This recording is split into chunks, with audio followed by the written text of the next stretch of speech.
que estoy grabando. Recording is on. Sí, Sí. parece como grabando, de acuerdo. Vale, vale.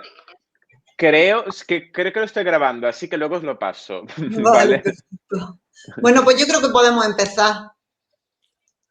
Así que, en principio, bueno, en nombre del Ayuntamiento, de la Biblioteca Municipal, de Francisco como director del festival y mío como responsable de biblioteca, pues lo que he comentado, daros las gracias y a ti en particular por haber aceptado el estar aquí, a Miguel por también presentarte y a todos los miembros del taller que estáis en la reunión, a nuestro filósofo preferido. Y nada, que cuando queráis empecéis. Miguel. Sí, bueno, de hecho, antes de empezar en sí, voy a comentar alguna cosilla al hilo de lo que estaba hablando Francisco y Ángelo. Es curioso que nos hemos quedado y se ha establecido en el lenguaje coloquial el concepto de performance, de performance, que es más un término más anglosajón y más frío, aunque procede del francés antiguo. De hecho, pasa del francés del siglo XVI, más o menos, ¿no? Referenciado a otras cosas, al mundo anglosajón, ¿no?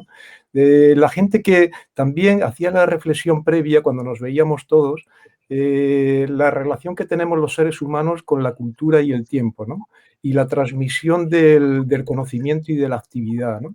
Viene a cuento porque, mire, quiero decir, cuando Hidalgo y Walter contactaron con David Tudor y con John Case en Darmstadt, en Alemania, en el 56-58, 1956-58, después yo tuve la posibilidad de encontrar a Juan y a Walter y prácticamente a John Case, que estuvo en el Festival de Otoño del 90-91. Ángelo, en esa época, gente que... no, pero no eso sabía. claro, eso fue así, ¿no? Yo de alguna manera, pues soy, en fin, Juan era un vínculo entre la generación anterior, ellos eran un vínculo entre la generación anterior y la siguiente. Ahora lo comentaré un poquito en lo que estábamos hablando. Yo me encuentro también de alguna manera como vínculo intermedio también, o ese poder de transmisión, ¿no? Cuando encontré a Francisco, a Rocío, a José, a los amigos de Berja, y bueno, en este caso también contigo, Ángelo, que eres de una generación un poco más joven, ¿no? ¿Cómo nos damos la mano, ¿no? ¿Cómo creamos itinerarios, ¿no? ¿Cómo transmitimos, ¿no? Bueno, de hecho a Juan le gustaba, a Juan y esta gente que empezó con el concepto de teatro musical, porque ellos venían del ámbito musical, con una formación ortodoxa en su momento. De hecho, en castellano nos gustaba mucho más emplear el término poesía de acción. Artes de acción, pero también poesía de acción, ¿no? Porque la acción, si no tiene un ámbito poético, si no tiene un aura poética, en fin, el concepto performer está muy bien, es más extendido, el inglés es un idioma general para todos nosotros, un idioma franco. Pero bueno, hago esta pequeña digresión porque también parece que puede ser interesante, ¿no? Bueno, vamos a meternos ya un poquito en faena, ¿no? Darle las gracias a Angelo Nestore.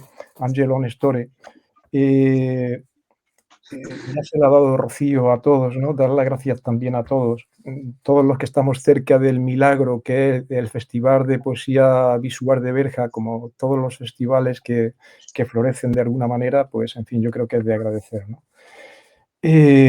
Voy a leer algún pequeño texto, ¿no? Juan Albarrán Diego comentaba: el arte, especialmente a partir de las décadas de los 60 y 70, se convierte en la plataforma idónea desde la cual comienzan a articularse toda una serie de críticas dirigidas contra las jerarquías sexuales heteronormales, y subrayo lo de heteronormales, establecidas en las sociedades occidentales, machistas y patriarcales. Así como es sabido, el cuerpo será el principal elemento catalizador de estas críticas. Se establece, se crea, se conjuga el cuerpo como campo de batalla. Hago una otra pequeña digresión, ¿no? El paso del trabajo creativo, poético, al mundo, al momento de la acción, viene subrayado siempre desde momentos trágicos para lo humano, ¿no? Desde situaciones de tragedia. De hecho, los dadaístas se marchan, aquellos jóvenes que se marchan a Zúrich, un espacio neutral, para hacer algo diferente frente a la barbarie que fue la Primera Guerra Mundial, y justo después de la Segunda Guerra Mundial, la generación de los 50, 60, y estoy hablando bueno, de John Case, la gente de Gutai en Japón, Maciunas, la gente de Fluxus, de Dick Higgin, quiero decir, toda Zag aquí en España, los accionistas vieneses, el mundo de la poética, se ve impelido, se ve forzado, tiene la necesidad de plantarse delante para hacer una creación vivida, sentida, y se planta delante con su propio cuerpo, ¿no? El caso más ilustrativo puede ser de Yves Klein, ¿no? Que después de ir a Japón como profesor, como estudioso del judo, se encuentra en las ciudades que habían sido bombardeadas por la bomba atómica, se encuentra una silueta de un ser humano que existió y que con la explosión atómica se volatilizó. Solo quedó la silueta impactada en una roca, ¿no? Imaginar la tragedia para lo humano, además yo creo que el humano creamos una neosfera, ¿no? Un espacio de comunicación entre todos, y estoy convencido de que es así, más allá del conocimiento, más allá de que nos toquemos en las emociones profundas, ¿no? Con lo que tiene que ver con la vida. Bien, hacer constancia de que ese cuerpo es una necesidad de hacer una exposición, una denuncia pública ante las barbaries que los propios humanos somos capaces de cometer. Bien, hilando con esto, es verdad bueno, que toda esta generación del 40-50, y he referido más aquí a España, el hecho que rompe lo heteronormal, lo queer, donde en el mundo anglosajón empieza a surgir antes, en Estados Unidos especialmente, empieza a surgir antes en los 60, 70, y ahí, en fin, hay mucha gente que conocemos. En España, por las circunstancias que tenía de la dictadura, fue más tardío, ¿no? En el caso español, salvo excepciones, la excepción de Juan Hidalgo, Carlos Pazos, Walter Marchetti, este proceso ha sufrido una demora considerable. A duras penas podríamos hablar de feminismo español hasta casi los años 80. El régimen franquista, patriarcal y nacionalcatólico, de negación de libertades individuales, especialmente las de la mujer, ha impedido y ha reducido a la clandestinidad este movimiento. Bien.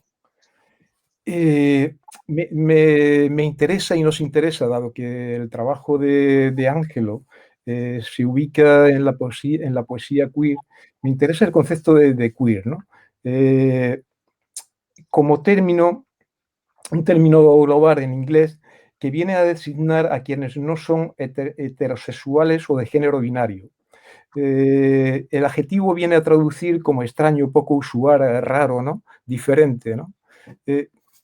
En fin, me es doblemente interesante, y además para mí es una paradoja que, tal como se presenta en la paleoantropología, por ejemplo, donde nuestros antecesores, el Ardipithecus, Ramidus y demás, parece ser que lo que le mantiene y le permite una supervivencia es la constitución del grupo y la defensa frente al medio de ese grupo, ¿no? Ya bípedo en una etapa temprana, ¿no? Pero tanto lo humano como la vida estamos viendo continuamente que necesita mutar, que necesita lo diferente, necesita lo que es distinto, ¿no? Estamos en una pandemia y continuamente nos están hablando de distintas mutaciones. Lo humano necesita mutar, la creatividad necesita mutar, y yo creo que es lo que hacemos todos, ¿no? Si nosotros trabajamos con el lenguaje y no hemos desarrollado como un animal más, un primate, que además en el proceso de desarrollo neuronal nos permite, lo que estamos haciendo ahora, la utilización de este lenguaje, nos lleva a una desproporción de consumo de energía. El cerebro, en este caso, consume un 20% de toda la energía que hay disponible para el cuerpo. Es curiosa la desproporción en relación al peso que tiene para la totalidad del cuerpo humano, ¿no? Bueno, puede parecer que me estoy alejando un poco de donde estamos, ¿no? Pero en realidad yo creo que no es así, ¿no? Bueno, la teoría queer, como conjunto de ideas sobre el género y la sexualidad humana, que sostiene que los géneros, las identidades sexuales y las orientaciones sexuales no están esencialmente inscritos en la naturaleza biológica humana, sino que son el resultado de una construcción social que varía en cada sociedad. Esto yo creo que nadie tiene, en fin, yo creo que todos estamos de acuerdo, ¿no? Si algo tiene lo humano es la diferencia, ¿no? Claro, el ámbito sexual en sociedades como las nuestras, que han estado, si hablamos de poesía y de poesía queer, poesía no podemos olvidar que viene de la tradición greco-romana. Es poesis, tanto en griego como en Roma, ¿no? Y, y en este caso, pasa diferente en el mundo, ahí hay una distinción con el mundo de la creación visual, ¿no? Y es interesante, porque en Roma, por ejemplo, para la creación, para lo que viene a ser lo que nosotros conocemos como arte, aunque ha variado muchísimo, el término era tecné, lo que da origen a tecnología, ¿no? En el griego ya no está tecné, en el griego está ars, ¿no? Y toda la evolución de ese tiempo hasta la actualidad, Tatarkiewicz lo trabaja muy bien en Historia de 6 ideas, belleza y todo lo demás. Y viene a cuento porque si nosotros nos restringimos al ámbito de lo que podemos considerar lo que es la poesía, ¿no? Y nos vamos a la base, el diccionario habla de que es un trabajo que se hace con lenguaje, con la palabra, donde influye la medida y a veces también la cadencia, el ritmo, ¿no? La sonoridad. Ángelo antes hablaba de la sonoridad, el interés que tiene en el sonido, en el decir, ¿no? Bien, queer, lo diferente, ¿no? La propia poesía, que es una construcción, para mí al menos etérea. Voy a ser breve, ya voy a decir muy poquitas cosas. De hecho, tendremos tiempo después. Aquí lo importante es que escuchemos a Ángelo, ¿no? La poesía que para mí es etérea. Y ya es una paradoja que sea yo quien presente a Ángelo, ¿no? O que haga ese intento, porque ya os he dicho que esto no es una presentación, ¿no? Porque yo que desde Mua Mua, incluso la propia editorial, puedo entender a Ángelo, que tiene otra editorial, o que, quiero decir, mi participación en festivales me puede hacer entender a Ángelo, pero claro, mi vida ha sido poner una construcción no muy sólida, casi de plantas pinchos, para proteger ese espacio poético propio, ese espacio de la creación, ¿no? Atenuado o por lo prosaico que podía tener, por ejemplo, mi profesión de docente, ¿no? O mi profesión mi ámbito de trabajo universitario, ¿no?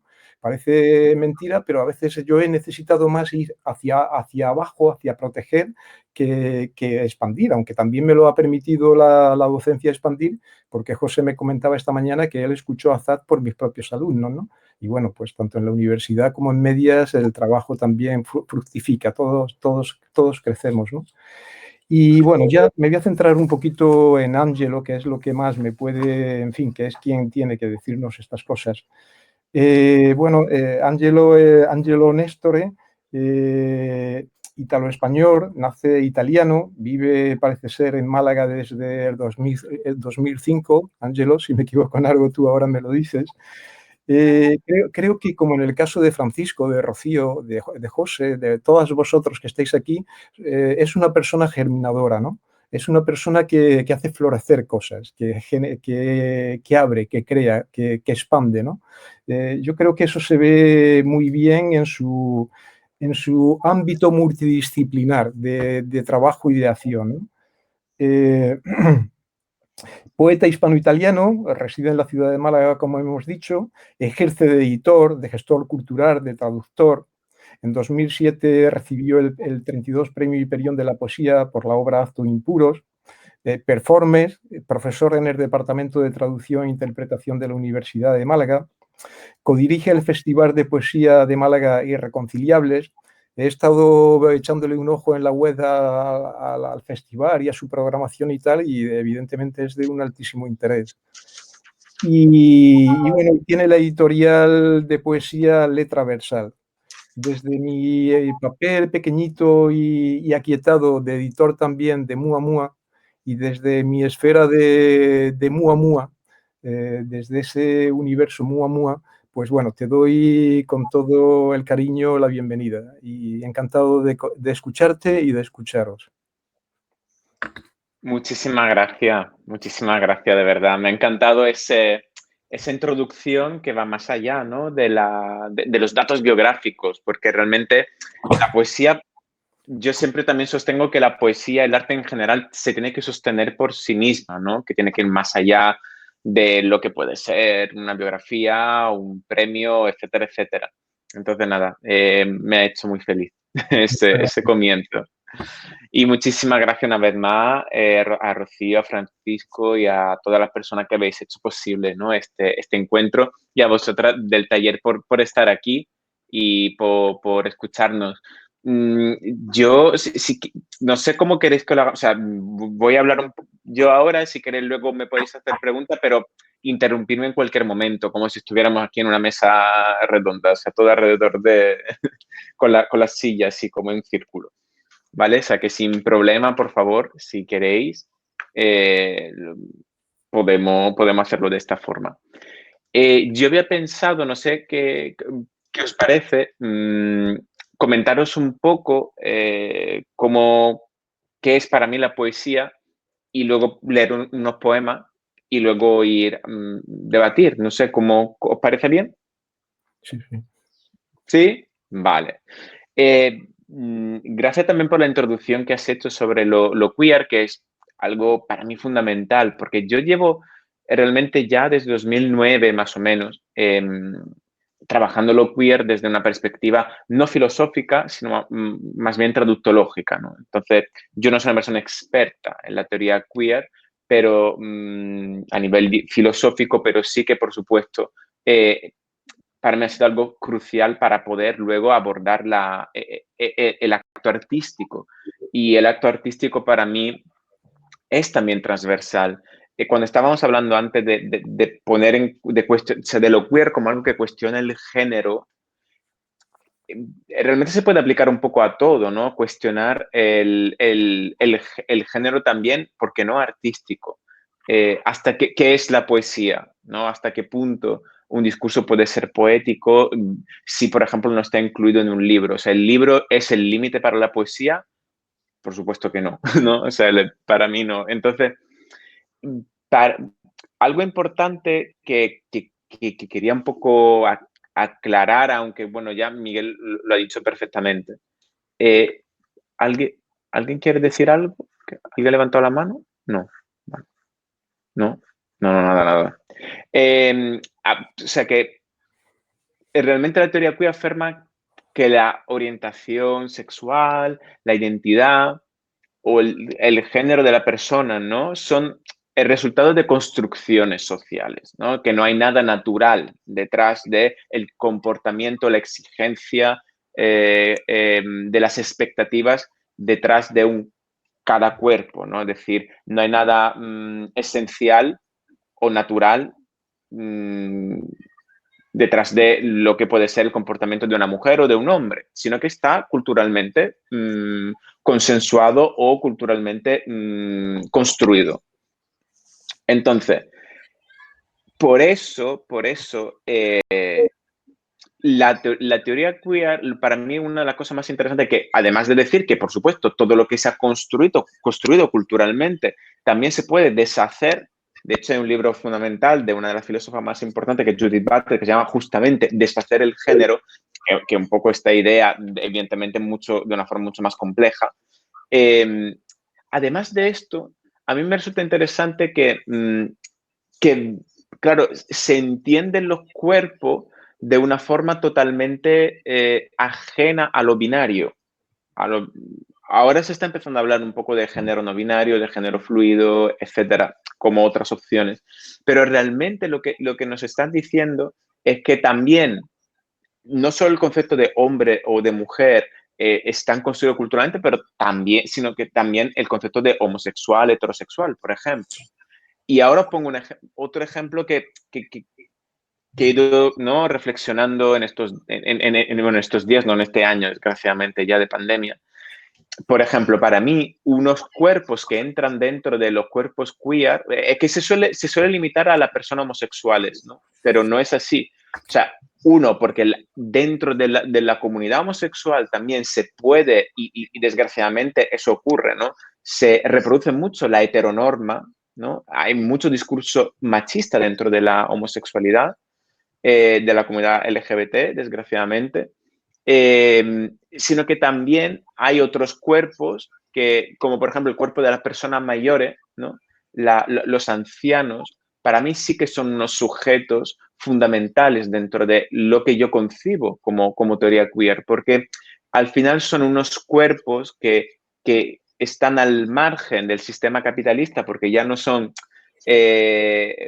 cuerpos que producen, ¿no? Porque ya no producen, entonces se abandonan, se ponen en un segundo plano. Entonces, para mí sí que hay cierta opresión también hacia el cuerpo, y lo hemos visto también, desgraciadamente, en la pandemia, ¿no? En la residencia, etcétera, etcétera, ¿no? Y nada, simplemente me parece una forma de complejizar las relaciones y para que podamos, ¿no?, ir pensando cuáles son los sujetos de lo queer. Y por supuesto, allí entran también los feminismos, ¿no? Me gusta hablar de feminismos también en plural porque hay distintas formas de abordar los discursos feministas y etcétera. Pues nada, no sé si ha quedado más o menos claro esto. ¿Sí? Sí. Una Creo cosa, sí, me ha parecido que la persona que se ha denominado Fespoviver, que antes sí que es verdad que había levantado la mano. No sé si querrá seguir, sí, si querrá intervenir ahora. sí, si quiere intervenir con abrir el El micrófono. micrófono. Es que como tampoco le ponemos cara ni nombre, pues no sé qué Claro. es Es que quizá ha puesto el código en el nombre, en el nombre, eso es ¿sabes? lo que pasa. Claro, claro, claro. Bueno, en cualquier momento, por favor, intervenir. Vale, entonces, claro, mi poesía la construyo toda desde este lugar, porque yo creo que tiene que ver también con algo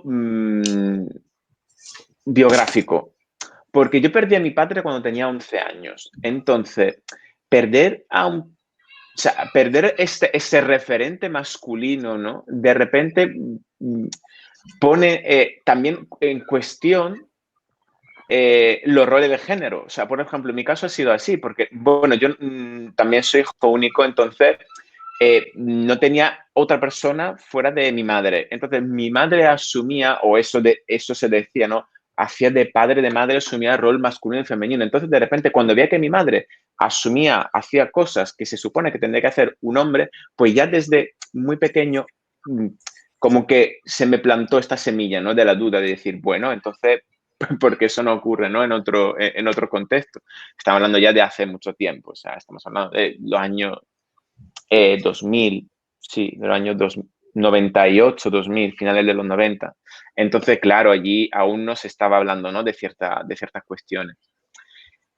Y además veía como este cuestionamiento, ¿no?, de los roles de un progenitor, también se sumaban al hecho de que yo tampoco cumplía con lo que tenía que ser mi papel como chico joven, ¿no? Como hombre, realmente. ¿Por qué? Porque pensaba de una forma distinta, porque no me gustaban las chicas, porque tenía otro tipo de deseos, ¿no? Y al final, y eso se reflejaba también en el cuerpo, ¿no? Cuando yo me miraba en el espejo.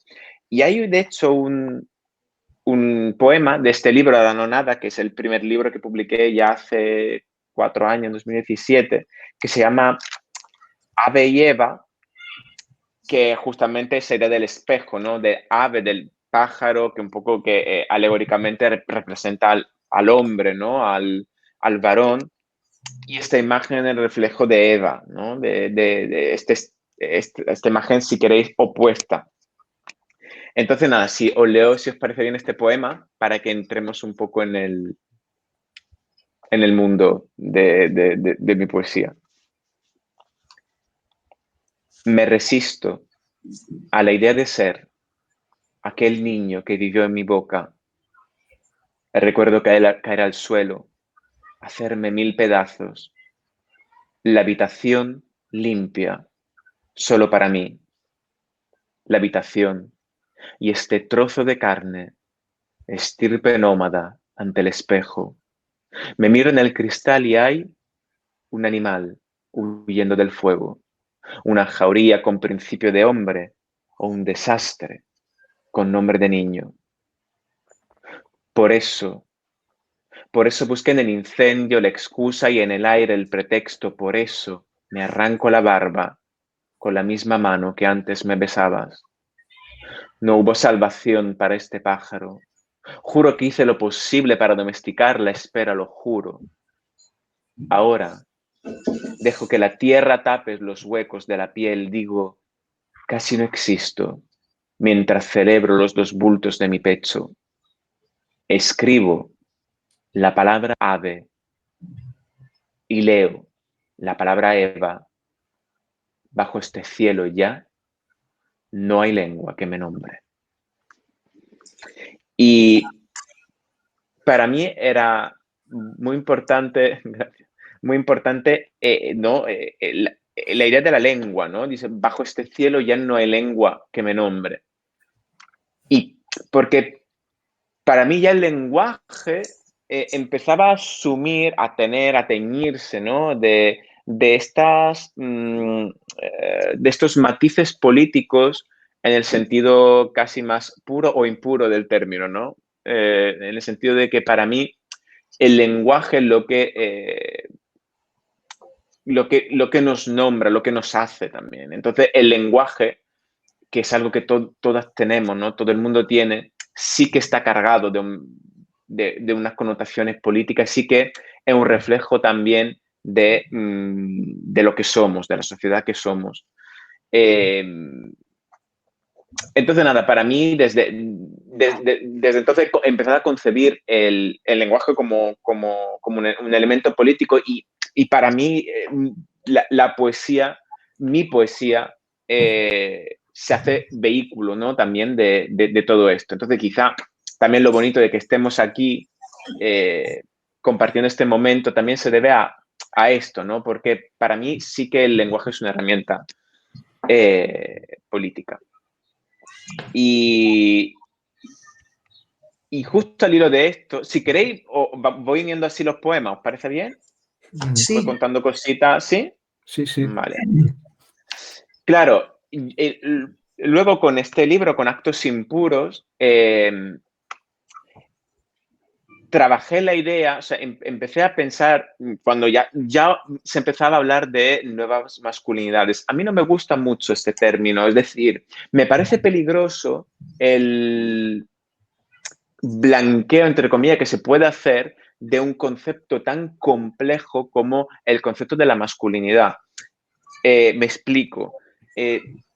Creo que se ha empezado a utilizar conceptos como nueva masculinidad de una forma como muy sencilla y lo sencillo hace como que con este nuevo como nuestro nuevo término parece que así estamos borrando por completo siglos y siglos de opresión, ¿no? Por parte de opresión machista. Entonces, me causa cierta duda la facilidad con la cual podemos decir nuevas masculinidades y aquí nos hemos olvidado de todo. Es decir, creo que aún estamos en una fase en la cual hay que complejizar tanto las masculinidades como las feminidades y el rol de lo masculino. Porque siempre, si lo pensáis, los sujetos de los feminismos se tiende a pensar que siempre son las mujeres, las personas racializadas, las personas homosexuales, las personas no binarias, etcétera, etcétera. Es decir, siempre todo se pone, el hombre, o sea, digamos la feminidad y lo queer siempre se pone en relación a lo masculino como todo lo que no es lo masculino, pues ¿no? Todo lo que no, a través de una negación. Entonces yo creo que ha llegado el momento en el que sí que tenemos que poner el foco también en lo masculino, en cómo se ha construido esta opresión, desde luego desde un lugar no de acusación ni de culpa, sino de poder generar relaciones más sanas y sobre todo ampliar nuestro espectro del deseo. Yo me doy cuenta que desde que he abrazado las teorías queer, he ampliado también mi espectro del deseo, he empezado a desear cosas que antes no deseaba y he empezado a alejarme y a ser más crítica también con las comunidades no cerradas, ¿no? Crítico también con los feminismos, crítico también con la comunidad LGBT, por supuesto, ¿no? Y, y buscar también alianzas en otras personas que aparentemente no forman parte o no pueden, o no, parece que están, que se expulsan, ¿no? de lo queer. Entonces, dicho eso, sí que es verdad que durante tantos siglos, una respuesta que siempre ha tenido la heteronorma, ¿no? El machismo, es el castigo. El castigo, si lo pensáis, es una herramienta, es una realidad muy presente también en nuestra tradición judeocristiana, ¿no? Occidental. Siempre, ¿no? Vivimos con esta culpa y el placer siempre se llega a él a través de la culpa, ¿no? De la expiación de los pecados, etcétera, etcétera. Y no quiero hacer una crítica a la religión cristiana en concreto, sino en general cómo se construye. Entonces, cuando tú no formas parte de eso, cuando el sistema hegemónico, la norma hegemónica te desplaza y te castiga. Te castiga porque no te hace partícipe, ¿no? de los derechos que otras personas tienen. Y yo cuando estaba escribiendo este poema, pensé en el castigo y como que y lo visualicé como que mi último castigo como persona queer era equivocarme de bar. O sea, que tampoco tan mal, ¿no? Podría haber pasado algo peor. Así que bueno, que este poema se genera a raíz de eso, de esta equivocación de bar. Yo lo leo.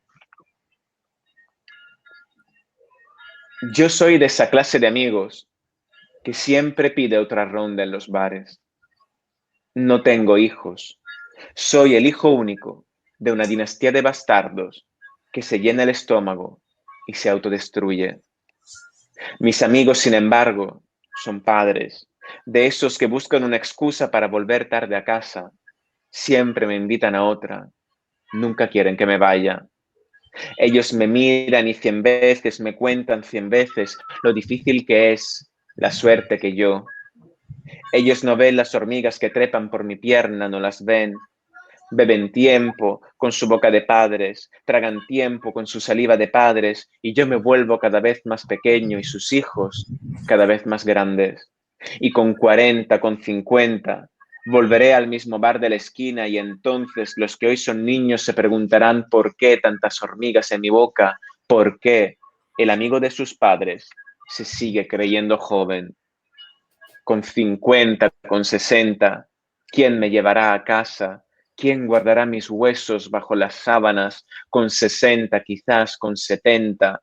¿Quién contestará a mis preguntas? ¿Quién me dirá lo difícil que es la suerte que yo, cuando un día me confunda y pida otra ronda frente a la sola luz de mi nevera? Gracias. Y eso no es una pregunta, ¿no? que me hacía el miedo de la soledad al final. Y es triste ver cómo realmente esta pandemia, a pesar ¿no? de estas acciones que realmente me llenan el corazón de calor, ¿no? El poder compartir estos momentos, pero realmente la soledad creo que va a ser un problema muy, muy grande, ¿no? Para las siguientes décadas. Creo que a pesar de poder estar conectadas, somos personas que vamos a tender siempre más a sufrir la soledad, porque la soledad realmente luego es otra cosa. Entonces, aquí he vertido un poco también mis miedos a no poder tener descendencia, porque también es verdad que para poder, una cosa, cuando llegan los 30, a veces, por lo menos a mí, llega también un momento en el cual empiezan a crearse, ¿no? Formarse familias y tus amistades empiezan a tener hijas, hijos, y tú te ves allí como en un... por un lado lo deseas, pero por otro ves que no puedes. No puedes, bueno, en primer lugar, porque, bueno, por ejemplo, en mi caso, ¿no? Los vientres de alquileres no son una opción porque no lo comparto. Y también la adopción también es compleja porque también requiere unas condiciones económicas ¿no? y laborales que de momento tampoco tengo. Entonces, allí te das cuenta de cómo hay ciertos derechos y ciertas cosas expulsan o por lo menos hacen que sea muy difícil que ciertas personas puedan acceder a ellos. Y reflexionando sobre el tema de la maternidad, paternidad, porque en este libro, en Actos Impuros, en concreto, reflexiono mucho sobre el tema del deseo de ser madre desde un cuerpo queer, un cuerpo que no puede dar a luz, que no es un cuerpo masculino, un cuerpo que no puede dar a luz, porque hay cuerpo masculino y femenino que no pueden dar a luz, por supuesto.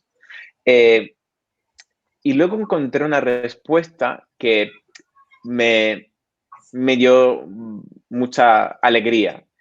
Este deseo de ser padre y madre, pues a veces lo encuentra en otros sujetos.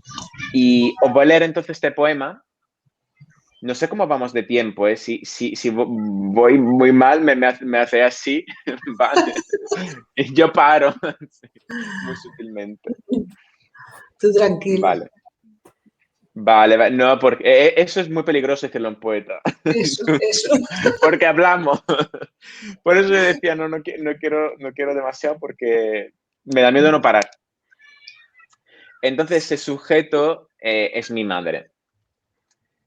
Y ese poema dice, si mi madre supiera que su hijo quiere ser madre, cogería el primer vuelo para España, encogería las piernas, se amputaría los brazos, se partiría la columna, engulliría una a una sus muelas y sus 60 años.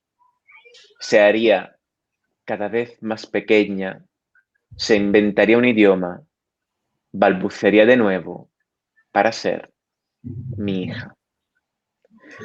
Y es verdad que cuando te haces mayor, ¿no? Cuando ya no eres una persona joven, sino ya una persona también, bueno, joven, pero ya madura, ¿no? Con los 30. Y ves, en mi caso, veo a mi madre como crecer. Te das cuenta de eso, que al final nos convertimos en padres de nuestras madres, de nuestros padres, ¿no? Y que el ciclo de la vida, ¿no? es circular. Y cuando nosotros éramos personas que necesitábamos, ¿no? El apoyo, el cariño y que alguien nos sostuviera, ¿no? Ahora tenemos que sostener. Cuando se hace mayor, las personas necesitan nuestras manos, nuestro cariño y nuestra escucha. Y entonces, en el fondo, este deseo de maternidad, paternidad, o sea, después de reflexionar mucho, sé que lo podré vivir también a través de mi madre.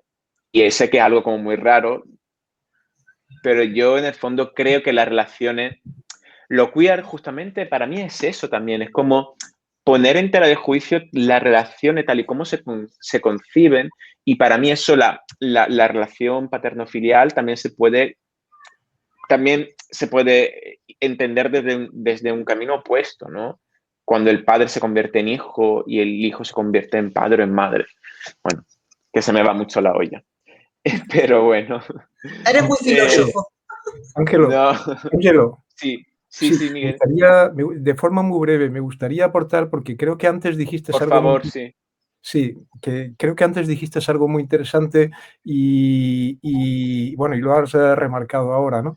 El poema último, los poemas me parecen preciosos, ¿no? Importantes, ¿no? Eh, pero antes hablabas de lo queer y en esta concepción que además la bibliografía, todo el trabajo, todas las ideas, filosofías, en fin, todos los trabajos visuales, yo he podido hablar poquito, pero hay mucho. Queer, lo que hacen es desmontar, en realidad son problemáticas acerca de la identidad. Más allá de la identidad de una masculinidad, de una feminidad, en realidad acaban siendo o se extienden a una concepción de la identidad humana, porque todo ser humano se encuentra, en fin, se encuentra encontrado y perdido a la vez, ¿no? Sostenido Claro, y no sostenido. Pero también me interesa mucho en ese aspecto que ha tenido, que tiene, de liberación de la mente y de liberación, por ejemplo, de los ámbitos de los deseos, ¿no? Incluso de liberación de apertura de todo lo que es erótico o sexual, ¿no? Hacías referencia a que nosotros llevamos 2000 años viviendo en el mundo cristiano, ¿no? Que es un mundo surgido del mundo hebreo con mucha radicalidad, es muy radical, el mundo cristiano es un mundo muy radical, pero nuestra herencia es grecolatina y, mm, y Eros, el deseo, en Grecia era una divinidad. Quiero decir, igual que nosotros vemos el concepto de divinidad, la fuerza de la vida, el erotismo era era una divinidad, estaba caracterizado como una divinidad, ¿no? Entonces, se nos ha cerrado demasiado la mente, la cabeza, las neuronas, la sinapsis dentro del hueso duro, se nos ha cerrado mucho con identidades muy cerradas. Lo queer también, correcto. este trabajo, lo que hace es una apertura de todo eso, ¿no? Incluso un reconocimiento de las enormes posibilidades que tenemos de comunicación entre los humanos, ¿no? También con lo erótico y con lo no erótico, también con lo que estamos haciendo ahora, ¿no? Con lo creativo, con lo cultural, pero Mm. también especialmente, y hay que señalarlo también con lo erótico, la vivencia de la sexualidad como un espacio muy abierto, muy libre y muy gozoso cuando es una elección. Exacto, exacto, porque realmente es que me doy cuenta de eso, ¿no? De cómo el deseo se amplifica y de cómo realmente sí que el deseo se construye y cuando no, cuando el deseo no es libre, cuando está bajo los presupuestos de una mentalidad, de una visión heteronormativa, lo pervierte y hace que el deseo a veces se convierte en algo que se hace escondida, en algo que no está bien visto y se convierte también en algo peligroso. O sea, yo creo que, claro, cuando yo recuerdo cuando era muy joven, que tenía 17, 18 años y he tenido mis primeras experiencias, ¿no? Sexuales, pues muchas eran, bueno, muchas, no muchas, algunas, eran con personas que casadas, con personas que tenían una pareja heterosexual. Entonces, y me preguntaba por qué se busca este deseo y no se vive de una forma libre. Claro, me lo preguntaban entonces y ahora sé la respuesta cuál es. En- y como tú bien decías, ¿no? La homosexualidad, al fin y al cabo, es una enfermedad que nace, ¿no? Nace hace relativamente pocos siglos y que, por ejemplo, en la Grecia antigua había otra idea de la sexualidad, como hoy día, por supuesto, hay otros sitios en los cuales las identidades y las sexualidades se viven de una forma totalmente distinta. Pienso en los sitios, por ejemplo, pienso en México, en la zona de Oaxaca, donde existe un tercer género socialmente aceptado, que son las muses. Pero bueno, en ese caso, las muses, que son, os lo cuento un poco rápidamente, ¿no? Que son personas que nacen con atributos masculinos, pero que renuncian al poder simbólico del falo para abrazar la feminidad y reivindicarla también desde la tradición con trajes tradicionales mexicanos y todo. eh, pues a pesar de ser aceptada, se acepta siempre y cuando los roles que van a desempeñar la sociedad son roles por ejemplo, de amas de casa, de prostitutas, etcétera, etcétera. Entonces, sí que hay una aceptación, pero siempre dentro de unos parámetros heteronormativos. Entonces, el mundo se puede construir de tantas formas, tantas formas, y aquí lo conecto porque no me quiero, de verdad que no quiero, me gustaría que si tuviera algunas preguntas, me preguntara y no quiero monopolizar el espacio, que es algo muy típico también de lo heteronormativo, de lo hegemónico, monopolizar. Hay otra cosa que me parece interesante que es el tema, antes estaba hablando Miguel justamente de esto, ¿no? El tema del cuerpo, de qué somos, de cómo constreñimos nuestra identidad y cómo se concibe el cuerpo una vez que morimos, ¿no? Cómo nos parecemos. Somos todos iguales, en el fondo, cuando morimos, realmente somos extranjeros. Deberíamos ser extranjeros cuando morimos. O sea, para mí lo extranjero es la persona que ya no vive. Y reflexioné sobre esto y a raíz de esto escribí un poema que se llama Insepulto, que tiene que ver mucho con lo queer, realmente, esta idea del cuerpo extranjero como cuerpo muerto. Y fue hace 2 años cuando estuve en Italia y claro, ya que voy muy pocas veces a ver a mi madre, cuando fui a ver a mi madre, bueno, cuando voy a ver a mi madre en verano, hago lo que a ella le gusta. Y una de las cosas que a ella le gusta es ir al cementerio. Entonces, por supuesto, le dije, bueno, me dice, ¿vamos al cementerio? Y digo, sí, vamos al cementerio. Y recuerdo que ese año me dijo como con mucho orgullo, mira, ahí está tu nicho. Y a mí, y yo como que no sé si me asusté y no sabía qué contestar. Le digo, qué bien, ¿no? Y claro, pensé, porque para mi madre, yo seguiré siendo esta persona que ella ha criado y que ella ha parido, ¿no? Italiana, y ella piensa, claro, que por supuesto que el día que me muera volveré a Italia, donde pertenezco. Y claro, yo ahora mismo no sé, porque yo siento que no soy ni una cosa ni la otra, en muchos sentidos, pero tampoco a nivel, ¿no? Y a raíz de esto escribí Insepulto, este poema, que os voy a leer. Mi madre compró un nicho en Italia y me dijo, aquí descansaremos los dos con tu padre. Y de repente, imagino su cráneo apoyado sobre mi cráneo, refugiados en la madera del árbol que nos vio nacer, y le sonrío. Su esperanza me roza como una caricia para que un día deje España y vuelva. La suya es una promesa de amor eterno. Pienso en mi madre, en mi padre y en mí, convertidos en polvo, una familia sin descendencia mediterránea, unida en la muerte como nunca lo estuvo en vida. Y algún día el conserje barrerá las flores podridas, nos dejará desabrigados frente al mundo, mirará el nicho, entuirá nuestro amor en la foto familiar con fondo blanco, entre tanto hueso desnudo, igual de seco, igual de blanco. Si lo pienso, un nicho es la utopía perfecta, sin hombres o mujeres, todos extranjeros. Guardamos un mundo ideal dentro, en nuestros huesos, pero tan lejano. La tumba es el modelo de familia definitivo. Deberíamos meter todos la cabeza en un nicho hasta que por fin deje de dolernos el mundo. La verdad es que vaya poesía. Me gusta mucho. Ya está. Qué bien, pues me alegro mucho. Muchísimas gracias por la paciencia. Me he extendido muchísimo más de lo que quería, pero que es un placer compartir este ratito, que a pesar de ser virtual, que os siento cerca, que es muy bonito. El poema, Ángelo, es muy, muy poderoso y muy vivo, muy sentido, muy valiente también. Muchas gracias. Lo leí anoche y, en fin, me impactó bastante.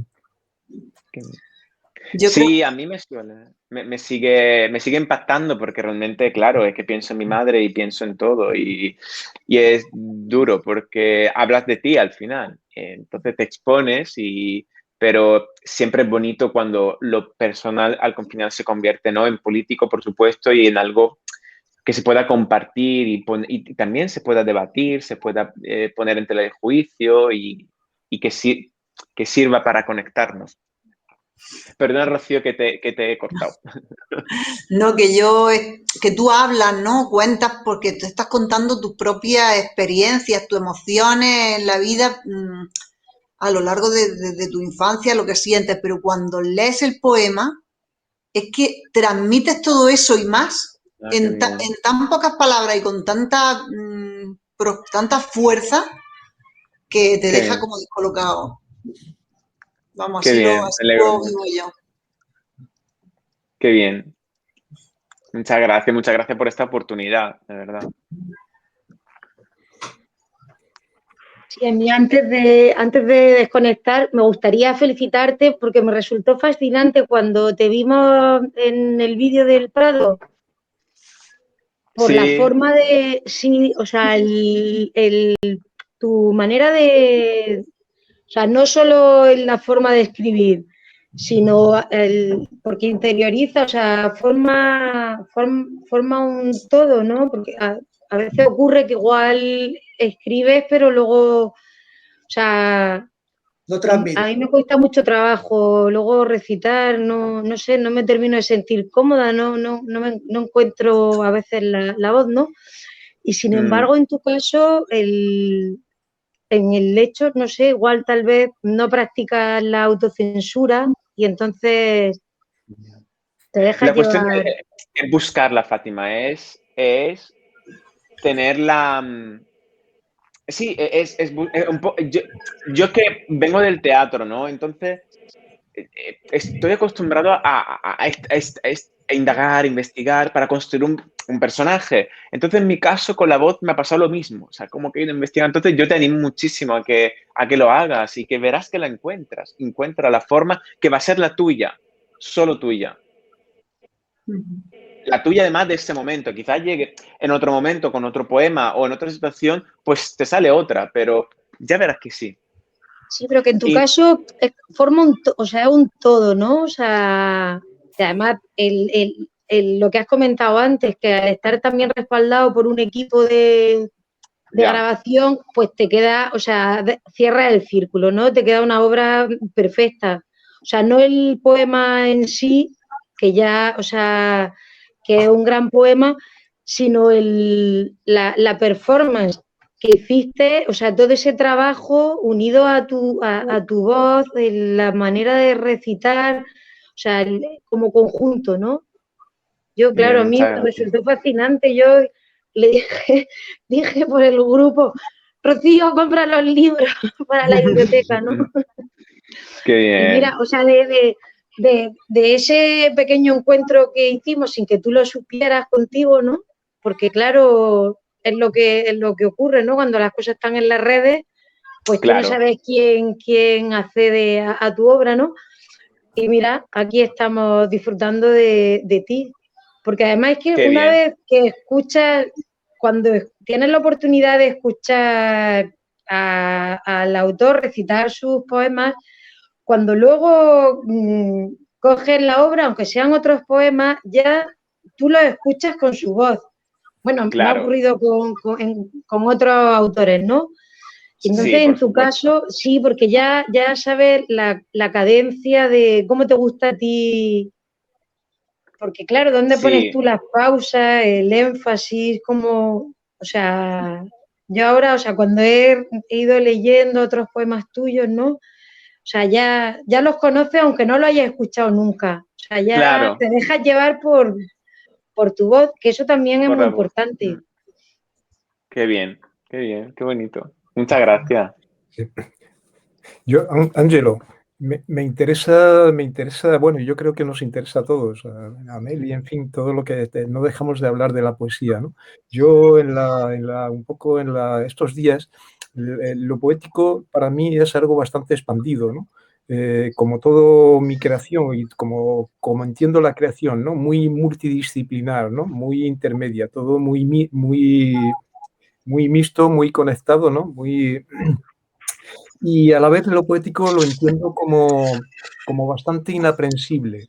De hecho, mi trabajo desde la adolescencia, si alguna cosa he podido ser, yo creo que he sido eso, un poeta raro.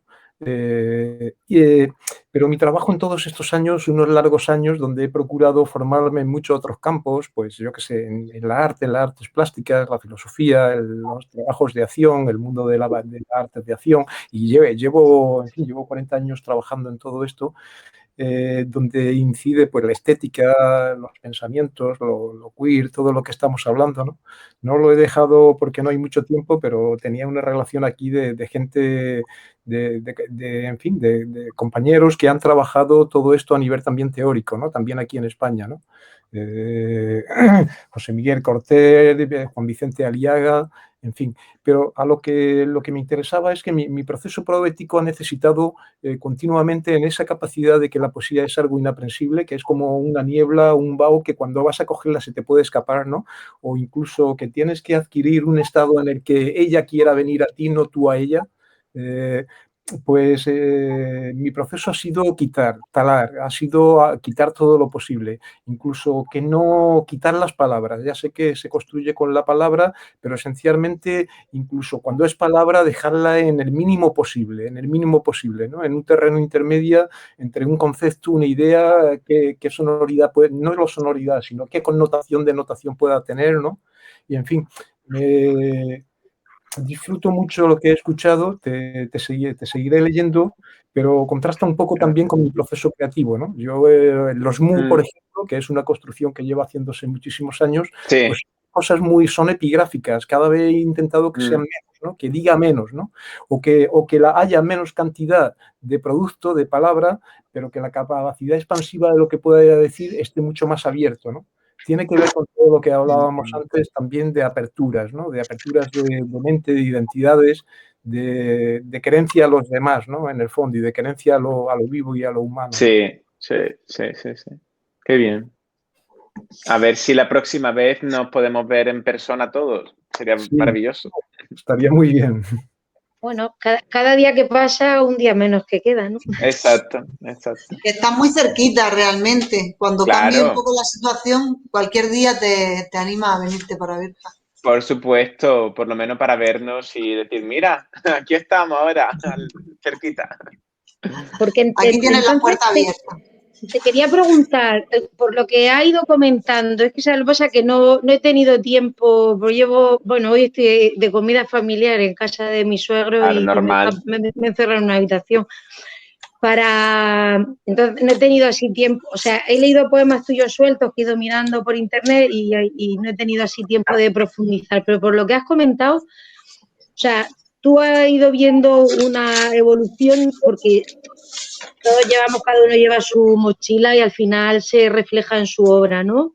Aunque Sí, no sea intencionadamente, pero al final termina aflorando, perdón. O sea, tú sí. notas una evolución, digamos, en tu obra como más politizada, o sea, por lo que has estado comentando, por los movimientos que hay hoy en día por reivindicación de poner en su sitio, colocar, o sea, reubicarse, digamos, el mundo, es que me lío con la sigla LGTB, bueno, como, o Sí, sea, sí, el mundo hay homosexual muchas, hay muchas. por reivindicar su sitio, o sea, tú encuentras que tu poesía, o sea, ¿lo has hecho de manera intencionada o porque yo por lo que he leído de tus poemas, no pienso que tú lo hayas hecho con una finalidad política, yo creo que tu obra ha salido así porque es tu manera de ser, de escribir, no buscando Sí, un discurso político. No sí, sé, sí. igual es que lo he entendido mal. No, yo de hecho intento rehuir justamente de las etiquetas. Yo por eso no.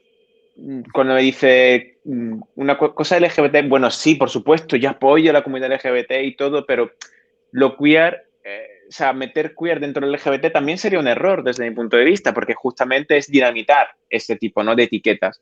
Pero yo siempre lo que he intentado hacer es un proceso individual. O sea, yo no me siento tampoco, no creo que tengo la capacidad para poder representar a otra persona, no hablar de una forma política de un grupo de personas, de las personas yo puedo decir lo que ha sido para mí a través de mi poesía, como tú bien dices, lo he hecho a través de mi experiencia.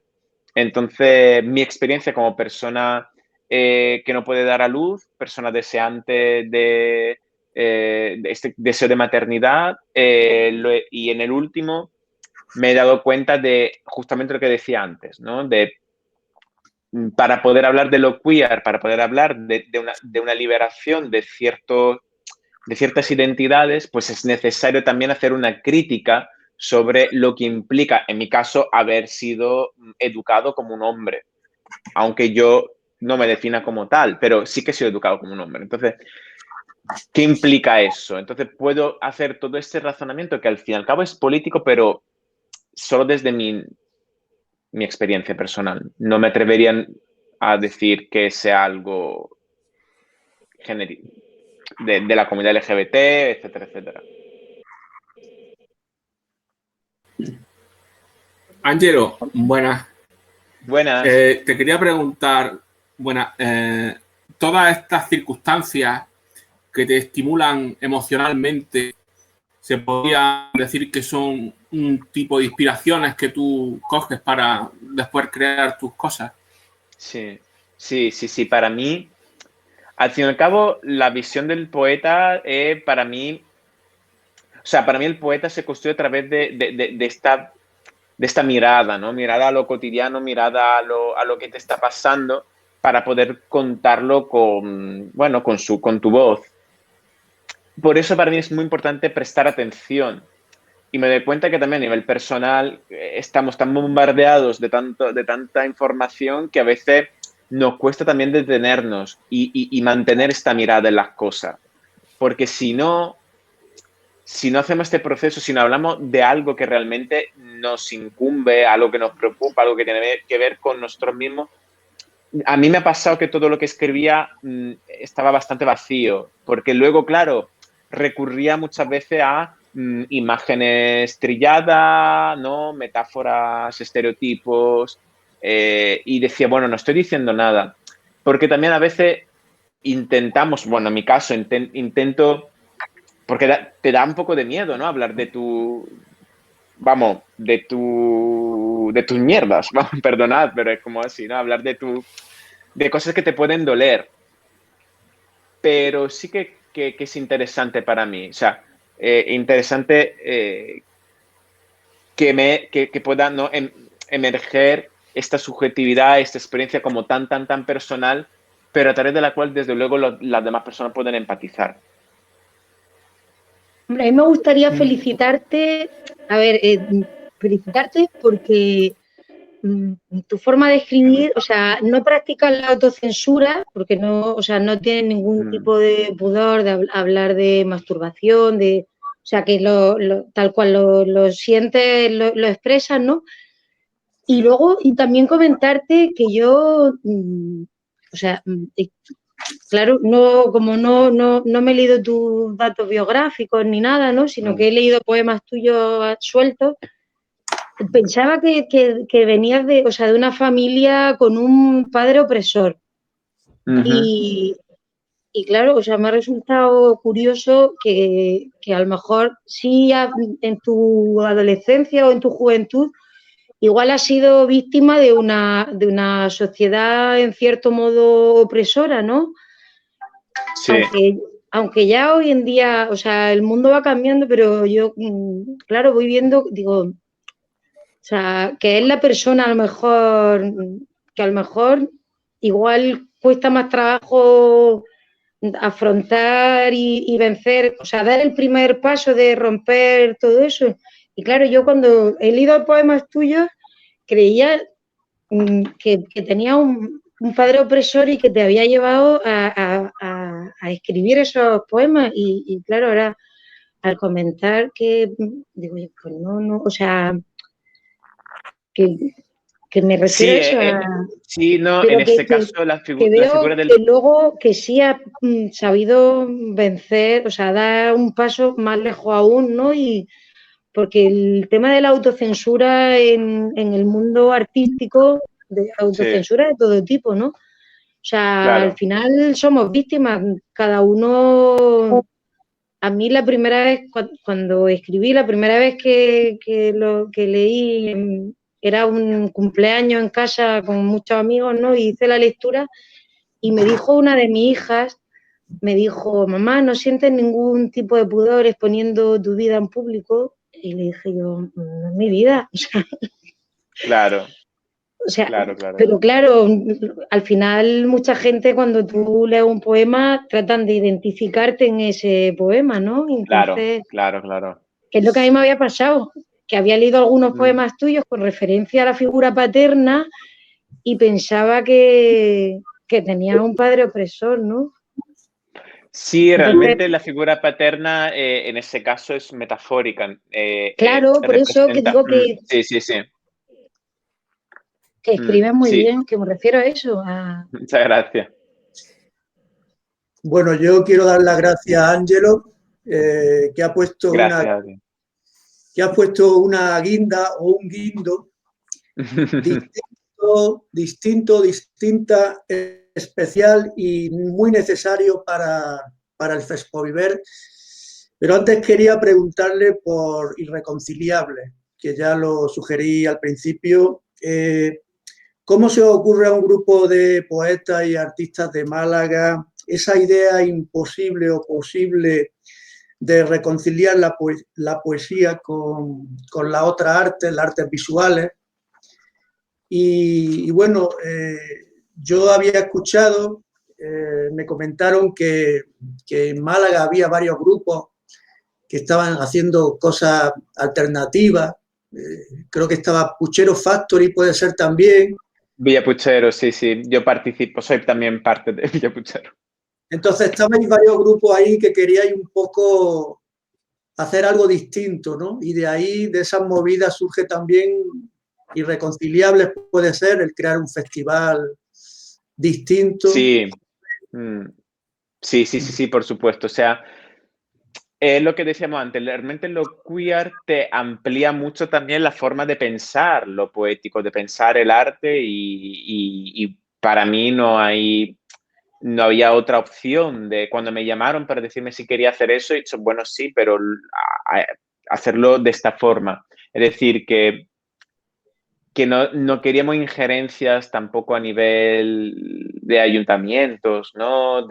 O de patrocinadores que nos dijeran, pues te damos el dinero, pero tienes que traer a esta persona, o hacer esto, esto y esto. Entonces, realmente algo independiente con el apoyo, por supuesto, público y privado, que tenemos que renovar cada año, por supuesto, porque el proyecto no es de nadie. No es del ayuntamiento, de la Diputación o de la Junta de Andalucía, de nadie. Es nuestro. Pero preferimos esta libertad que implica también esta capacidad de poder hacer cosas un poco más locas a cambio de la estabilidad. Hasta que luego, por supuesto, nos cansemos porque es muy duro y le demos, ¿no? Le pasemos la organización a otra persona con ganas, ¿no? De seguir un poco con esta filosofía, que un poco es lo que ha sido, porque no lo pasaron otras personas con esta filosofía. Violeta Niebla y yo le hemos dado nuestro sello y luego otra persona. Esa es un poco la idea que tenemos del festival. ¿Y en qué situación está ahora el festival?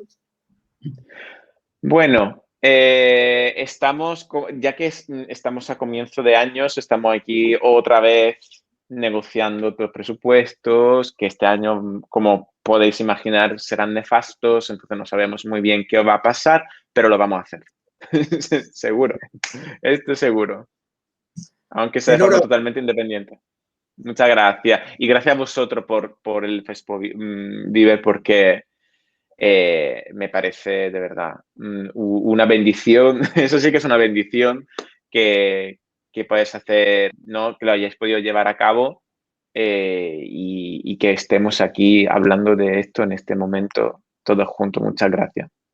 Sí, me gustaría, Ángelo, y bueno, y amigos y los demás amigos, me gustaría también comentar que, en fin, que el lado político que puede tener todo esto, la apertura, aparte de lo cultural, creo que es muy necesario seguir estando ahí, ¿no?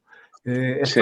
vamos, estos días cuando estaba un poco dándole vueltas a esto, qué comentar, qué decir, y estaba preparando un poco, también me encontré, por ejemplo, mira, esta imagen, que es una noticia del País, censura a los besos gay. No sé si la veis. Aparece Juan, que es una obra de Juan, aparece Juan Hidalgo y Carlos Astiarraga, su marido. Esto es de 2015 y Facebook censuró esta fotografía. Lo digo en el sentido de que, en fin, todos conocemos las circunstancias sociales y políticas que tenemos, ¿no? También, de alguna manera, me hacía la reflexión de que a veces la queer también es la propia creatividad, la propia cultura, ¿no? Porque Claro. hay un medio que trata de rechazarla o verla como el otro es diferente, pero además penalizándola, ¿no? No dejando su expresión. De hecho, esta propia fotografía que la tuvimos como imagen del Festival de Poesía de Berja hace 2 o 3 años, cuando trajimos la exposición de Juan Hidalgo a la Universidad de Almería, pues esta propia fotografía fue censurada. Aquí, en fin, fue censurada por las instituciones. Pueden apoyar un poquito el festival, ¿no?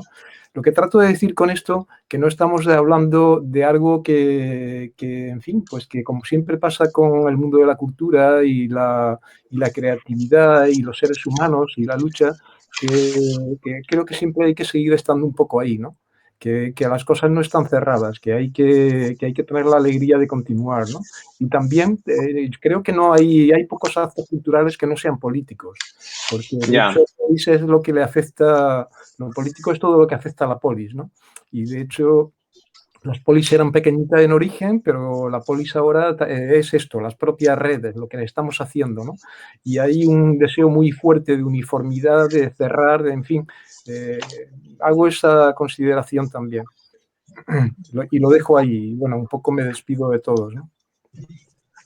Sí, yo también te quiero dar las gracias, me ha gustado mucho, he disfrutado escuchando los poemas y todo lo que sale a relucir a colación de eso, y que nada, seguiremos escuchándote y ya sabes, las puertas abiertas para que recites aquí en vivo. Muchas gracias. ¿Vale? Por supuesto, cuando queráis. Muchas gracias, un placer. Muy bien. Un abrazo a todos, un abrazo.